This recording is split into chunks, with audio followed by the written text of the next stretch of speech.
ସମ୍ମିଳନୀର ଜନ୍ମ ଦିବସ ପାଳନ କରିବା ନିମନ୍ତେ ବିଶେଷ ଭାବରେ ସମ୍ମିଳନୀର ସମସ୍ତ ମୁଖ୍ୟ କର୍ମକର୍ତ୍ତା ପୁଣି ମଣ୍ଡଳୀର କର୍ମକର୍ତ୍ତା ଯୁବକ ସମିତି ଏପରି ପ୍ରଭୁଙ୍କର ଦାସ ଦାସୀ ସମସ୍ତଙ୍କୁ ମୋର ସର୍ବପ୍ରଥମରେ ନମସ୍କାର। ଆମେ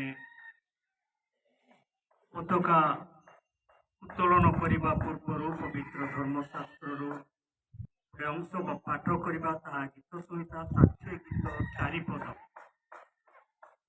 ସତ୍ୟତା ପକ୍ଷରେ ପ୍ରକାଶ କରିବା ନିମନ୍ତେ ତୁମ୍ଭେ ଆପଣା ଭୟକାରୀମାନଙ୍କୁ ଏକ ପତାକା ଦେଇଅଛ। ପ୍ରଭୁ ଏହି ପଠିତ ଶାସ୍ତ୍ର ବାକ୍ୟ ଏବଂ ପଠନରେ ଆମ ସମସ୍ତଙ୍କୁ ଆଶୀର୍ବାଦ କରନ୍ତୁ। ଏହି ସମୟରେ ଆମେ ଏହି ପତାକାକୁ ଉତ୍ତୋଳନ କରିବା। ପତାକାକୁ ଉତ୍ତୋଳନ କଲା ପରେ ସମ୍ମିଳନୀ ବିଷୟରେ କିଛି କହିଲା ପରେ ପ୍ରାର୍ଥନା କରାଯିବ। ଏହି ପ୍ରାର୍ଥନା ମାନଙ୍କ ପୁରୋହିତ ମହାଶୟ ପ୍ରାର୍ଥନା କଲା ପରେ ଆମେ ଉପାସନାକୁ ଯିବା।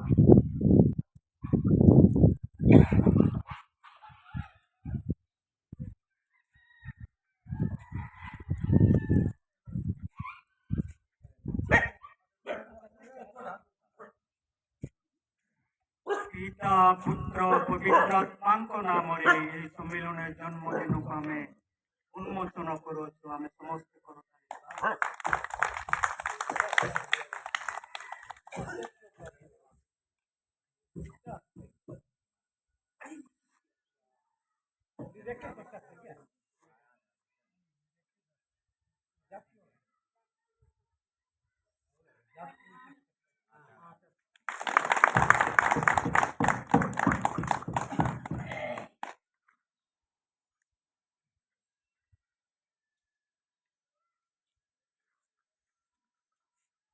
ପ୍ରଭୁଙ୍କ ମହାନାମର ବିଶେଷ ଧନ୍ୟବାଦ ହେଉ। ଯଦିଓ ଏହି ଜନ୍ମଦିନକୁ ଆମେ ଯେତେବେଳେ ପାଳନ କରୁଛୁ, ପ୍ରଭୁଙ୍କ ଲୋକମାନେ ଏହି ସମ୍ମିଳନୀକୁ ଯେଉଁମାନେ ନିର୍ମାଣ କଲେ, ଚେଷ୍ଟା କଲେ ଗଠନ କରିବା ନିମନ୍ତେ, ସେମାନେ ଆମ ପାଖରେ ନାହାନ୍ତି। ଆମେ ଯେତେ ଜଣ ସବୁ ଅଛୁ, ସବୁ ନୂତନ ବଂଶଧର, ବିଶେଷ ଭାବରେ ଏହି ସମ୍ମିଳନୀର ପ୍ରତିଷ୍ଠାତା ରେଭରେଣ୍ଡ ଜନ୍ ଚିଞ୍ଚାଣୀ ମୁଖ୍ୟ ନାୟକ ଭାବରେ ସମ୍ମିଳନୀକୁ ସ୍ୱତନ୍ତ୍ର ଭାବରେ ଗଠନ କରିବାର ତାଙ୍କର ପ୍ରୟାସ ଏବଂ ଯୋଜନା ମଧ୍ୟ ଥିଲା। 1985-86 ମଧ୍ୟରେ କୁଇ ସମ୍ମିଳନୀକୁ ସ୍ୱତନ୍ତ୍ର ଭାବରେ ସେ ଆପ୍ରାଣପଣ ଚେଷ୍ଟା କରି କୁଇ ନାମରେ ଏକ ସରକାରୀ ମଞ୍ଜୁର ପ୍ରାପ୍ତ ସମ୍ମିଳନୀ କରିବା ନିମନ୍ତେ କୁଇ ସମ୍ମିଳନୀର ଅନେକ ବୁଦ୍ଧିଜୀବୀ ଲୋକମାନଙ୍କ ସହିତ ଆଲୋଚନା କରି ଛତ୍ରପୁର ଗଞ୍ଜାମ ଜିଲ୍ଲାର ଛତ୍ରପୁର କଲେକ୍ଟରଙ୍କ ଠାରୁ 1986 ଜାନୁଆରୀ 14 ତାରିଖରେ କଲେକ୍ଟର ଆମମାନଙ୍କୁ କ'ଣ କଲେ, ସ୍ୱତନ୍ତ୍ର ଭାବରେ କୁଇ ସମ୍ମିଳନୀ ମଞ୍ଜୁର କଲେ। ତେଣୁ ଆଜି ଯଦି ଏହି ସମ୍ମିଳନୀକୁ ଆମେ ଦେଖୁଛୁ, ଯେଉଁମାନେ ଚେଷ୍ଟା କଲେ ଏହି ସମ୍ମିଳନୀକୁ କୁଇ ନାମରେ ଗୋଟେ ସମ୍ମିଳନୀ ହେବା ପାଇଁ ଯେଉଁ ଯୋଜନା କଲେ, ସେମାନେ ଆମ ସହିତରେ ନାହାନ୍ତି। ଅନେକ ଏ ପର୍ଯ୍ୟନ୍ତ ବଞ୍ଚି ଅଛନ୍ତି। ଆଉ ବିଶେଷ ଭାବରେ ଏହି ସମ୍ମିଳନୀର ସମସ୍ତ କାଗଜପତ୍ର ଲେଖାଲେଖିରେ ମଧ୍ୟ ସୁନାପିର ମଧ୍ୟ ବହୁତ କିଛି ତାଙ୍କର ହାତର ଚେଷ୍ଟା ଏବଂ ଯୋଜନା କଲେ। ଆଜି ଏହି ସମ୍ମିଳନୀକୁ ପ୍ରଭୁ ଆମମାନଙ୍କୁ ସୁନ୍ଦର ଭାବରେ ପରିଚାଳନା କରିବା ନିମନ୍ତେ ଏକ ସ୍ୱତନ୍ତ୍ର ଭାବରେ ଓଡ଼ିଶା ରାଜ୍ୟରେ ତାର ବିସ୍ତୃତ ଅଞ୍ଚଳ ବଢ଼ିବା ନିମନ୍ତେ ବହୁତ କିଛି କୁଇ ସମ୍ମିଳନୀ ଚେଷ୍ଟା କରି ପ୍ରାୟ 61ଟି ମଣ୍ଡଳୀ ଏବଂ ଶାଖା ମଣ୍ଡଳୀକୁ ସ୍ୱତନ୍ତ୍ର ଭାବରେ କୁଇମାନଙ୍କ ସହିତ ସମ୍ମିଳିତ କରିଥିଲା।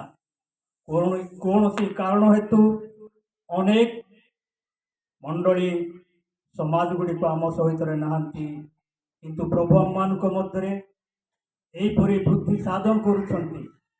ଆମର ପ୍ରାୟ 40ଟି ଛୋଟ ବଡ଼ ଶାଖା ମଣ୍ଡଳୀ ବର୍ତ୍ତମାନ ବୃଦ୍ଧି ହେବାକୁ ଯାଉଛି। ତେଣୁ ପ୍ରଭୁଙ୍କ ପାଦ ତଳେ এই সম্মিলনীକୁ ସୁଚାରୁ ରୂପରେ ସ୍ୱତନ୍ତ୍ର ବିଦେଶୀୟ ଭାଷାରେ କାର୍ଯ୍ୟ କରିବା ନିମନ୍ତେ ଆମେ ଚେଷ୍ଟା କଲୁ। ଦୀର୍ଘ 3 ବର୍ଷ ଆମକୁ ଅପେକ୍ଷା କରିବାକୁ ପଡ଼ିଲା। ଆଉ ପ୍ରଭୁ ଏହିପରି ମହାନ ଦାସଙ୍କୁ ଆମ ମଧ୍ୟରେ ଉତ୍ପନ୍ନ କଲେ, ଯିଏକି ବର୍ତ୍ତମାନ ସମ୍ମିଳନୀର ମୁଖ୍ୟ ନାୟକ କହିଲେ ଭୁଲ ହେବ ନାହିଁ, ରେଭରେଣ୍ଡ ମୋହନ ରଥ। ଏହି ସମ୍ମିଳନୀକୁ ସେ ଯଦିଓ ଅନେକ ଶିକ୍ଷିତ ପିଲାମାନେ ଅଛନ୍ତି, ତଥାପି ତାଙ୍କରି ହାତ ଯଦି ସମ୍ମିଳନୀରେ ନ ରହିଲେ କୌଣସି କାର୍ଯ୍ୟ ହେଇପାରୁନାହିଁ। ତେଣୁ ପ୍ରଭୁ ତାଙ୍କୁ ଏ ପର୍ଯ୍ୟନ୍ତ ଏହି ସମ୍ମିଳନୀରେ ପ୍ରାଣପଣର ସହିତ ଦୁଃଖ କଷ୍ଟ ସମସ୍ୟା ମଧ୍ୟ ଦେଇ ସେ ସେବା କରି ଆସୁଅଛନ୍ତି। ପୁଣି ଅନେକ ପ୍ରଭୁଙ୍କ ଲୋକମାନେ ଅଛନ୍ତି ଏହି ସମ୍ମିଳନୀ ନିମନ୍ତେ ପ୍ରାର୍ଥନା ମଧ୍ୟ କରୁଛନ୍ତି। ଆଉ ପ୍ରଭୁ ଆମମାନଙ୍କୁ ଦୀର୍ଘ 40 ବର୍ଷ ଏହି ସମ୍ମିଳନୀକୁ ପ୍ରତିପାଳନ କରି ପ୍ରଭୁ ଆମମାନଙ୍କ ମଧ୍ୟରେ ଅଛନ୍ତି। ପ୍ରଭୁଙ୍କ ନାମର ବିଶେଷ ଧନ୍ୟବାଦ ହେଉ। ଆମେ ସମସ୍ତେ କହିବା ହାଲେଲୁୟା, ହାଲେଲୁୟା। ପ୍ରଭୁ ଗୌରବ ପାଆନ୍ତୁ। ଏହି ସମୟରେ ପ୍ରାର୍ଥନା ଆମମାନଙ୍କ ପୁରୋହିତ ମହାଶୟ କରିବେ, ତାପରେ ଆମେ ପ୍ରାର୍ଥନା।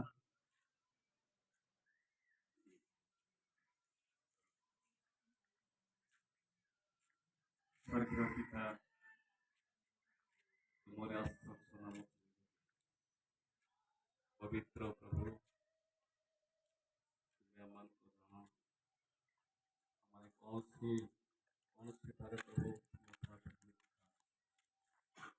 हम तारे नस्ते हैं प्रभु ये जाति पाई गोष्ठी बद्ध पाई स्वतंत्र भावरे ये बाप्तिस्म एसोसिएशन गठन करबा पाई पूर्व काल तुम्हें एक आत्मार परिचय देल।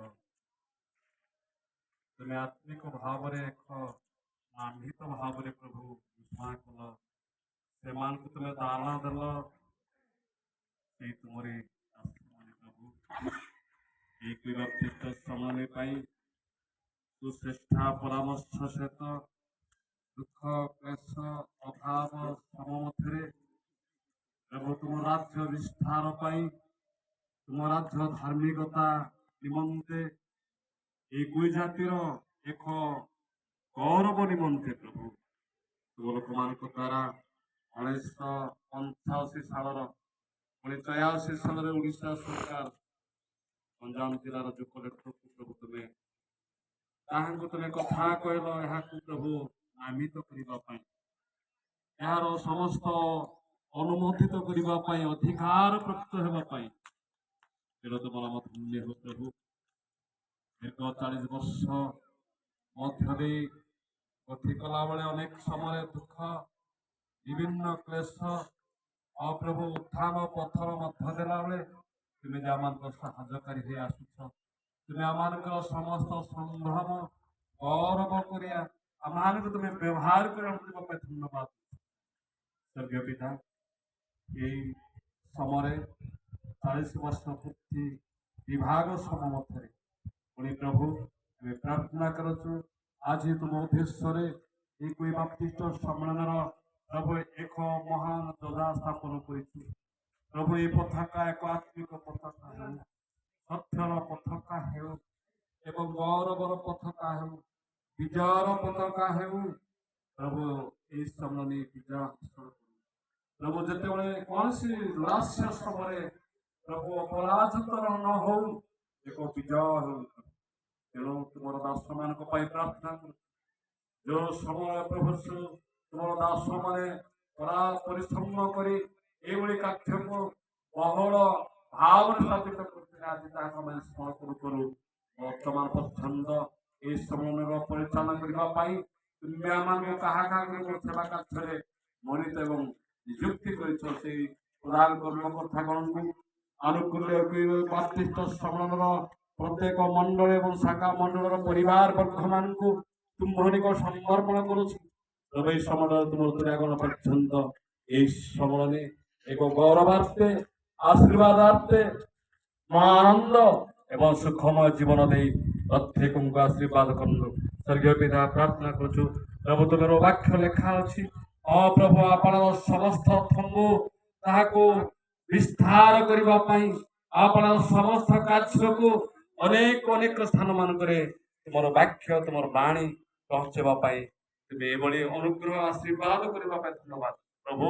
ଏ ମଣ୍ଡଳୀଠାରୁ ସମଣୀଠାରୁ ଯେଉଁମାନେ ପୃଥକ ଭାବରେ ଭାଙ୍ଗି ଯାଇଥିବା ପ୍ରତ୍ୟେକ ମଣ୍ଡଳୀ ମାନଙ୍କୁ ମଧ୍ୟ ପ୍ରାର୍ଥନା କରୁଛୁ ପ୍ରଭୁ, ସେମାନେ ଶେଷ ସମୟରେ ଯେପରି ଫେରି ଆସିବେ ଆପଣର କଥିକୁ ପ୍ରଭୁ। ତୁମେ ଆଜିର ସମସ୍ତ କାର୍ଯ୍ୟକୁ ତୁମେ ମଙ୍ଗଳ କର। ওই বাপ্তিস্ম সম্মেলন প্রত্যেক মন্ডলী গুড়িক আজি প্রভু এই সম্মেলনের ষোল দিবস পালন করুଥିବା প্রত্যেক পরিবার ମାନଙ୍କୁ আশীর্বাদ কর। ଏକ ପୂର୍ଣ୍ଣାଙ୍ଗ ରୁହ ଆତ୍ମା ଏକ ଆନନ୍ଦ ଉଲ୍ଲାସ ଦେଇ ସମସ୍ତଙ୍କୁ ଆମମାନଙ୍କର ସମସ୍ତ ମନୋବାଞ୍ଛା ପୂର୍ଣ୍ଣ କର। ପ୍ରଭୁମୟ ପିତା, ପ୍ରାର୍ଥନା କରୁଛୁ ତୁମେ ଆମମାନଙ୍କର ଆତ୍ମିକ ସେବା କାର୍ଯ୍ୟ ପାଇଁ ବୃଦ୍ଧି କର, ଯଦ୍ୱାରା ପ୍ରଭୁ ଆମମାନେ ଅନେକ ବର୍ଷ ଅନେକ ଦିନ এই ସମୟରେ ଆମମାନଙ୍କର ପିତୃକୁଳ ଠାରୁ ପ୍ରଭୁ ମାତୃକୁଳ ହେବା ପର୍ଯ୍ୟନ୍ତ ସ୍ୱର୍ଗୀୟ ପିତା ପ୍ରାର୍ଥନା କରୁଛୁ ଆମମାନଙ୍କର ଅମର ପୁତ୍ର କନ୍ୟା ମାନେ ଆମମାନଙ୍କର ନାତି ନାତୁଣୀ ସମପର୍ଯ୍ୟନ୍ତ ପ୍ରଭୁ ଏହି ସମ୍ମିଳନୀରେ ତେବେ ସହବର୍ତ୍ତୀ ହୁଅ, ଯଦ୍ୱାରା ତୁମ ଉଦ୍ଦେଶ୍ୟରେ ତୁମର ଭୟକାରୀ ମାନେ ଏକ ସ୍ୱଚ୍ଛତା ପଥ ତୁମେ ସେମାନଙ୍କୁ ଦେଇଥାଅ। ସେଭଳି ପ୍ରଭୁ ଏହି ସମ୍ମିଳନୀକୁ ପରିଚାଳନା କରିବା ପାଇଁ ମଙ୍ଗଳ କର। ଏକ ସମ୍ମାନ ସହିତ ଏକ ଗାମ୍ଭୀର୍ଯ୍ୟ ଉଦ୍ଧମତା ଧାର୍ମିକତା ଭାବରେ ଏହା ମୋର ନିଜର ତୁମର ସେବା କାର୍ଯ୍ୟ ବୋଲି ସେମାନେ ବିଶ୍ୱାସ ଏବଂ ଭକ୍ତି ରଖି ସମସ୍ତ ସମୟରେ ପ୍ରଭୁ ଏହାକୁ ପରିଚାଳନା କରିବା ପାଇଁ ତୁମେ ସମସ୍ତ ଉତ୍ତମ ଜ୍ଞାନ ତୁମେ ଦାନ ପିତା ପ୍ରାର୍ଥନା କରୁଛୁ। ଯେଉଁମାନେ ଏହି ସମ୍ମିଳନୀକୁ ସ୍ଥାପନ କରିଦେଇଥିଲେ ପ୍ରତ୍ୟେକ ତୁମ ଦାସମାନଙ୍କୁ ଆଶୀର୍ବାଦ କର। ପୁଣି ପ୍ରଭୁ ଅବଶିଷ୍ଟ ଆମେ ଅଛୁ ଆମ ପ୍ରତ୍ୟେକଙ୍କୁ ଆଶୀର୍ବାଦ କର। ଏହି ସମୟଠାରୁ ତୁମ ପୁରୀ ଧୂନି ପର୍ଯ୍ୟନ୍ତ ଆମମାନଙ୍କର ପ୍ରତ୍ୟେକ ସମୟ ତୁମ ସେବା କାର୍ଯ୍ୟ କରିବୁ। ସେହି ସମୟମାନଙ୍କରେ ଆମମାନଙ୍କର ଉତ୍ତମ ଜ୍ଞାନ ବୁଦ୍ଧି ସହିତ ପରିଚାଳିତ ହେବା ପାଇଁ ଏବଂ ଆମମାନଙ୍କୁ ଉତ୍ତମ ଗୁଣ ସହିତ ପ୍ରଭୁ ଆମମାନଙ୍କର ଉତ୍ତମ ସ୍ୱଭାବ ସହିତ ସେମାନଙ୍କୁ ବ୍ୟବହାରିତ କରିବା ପାଇଁ ତୁମେ ମଙ୍ଗଳ କର। ଗୌରବ ସମ୍ଭ୍ରମ ତୁମର ଏ ଅଳ୍ପ ନିବେଦନ ଧନ୍ୟବାଦ ଯୀଶୁଙ୍କ ନାମରେ ମାଗୁଛୁ। ଆମେନ୍।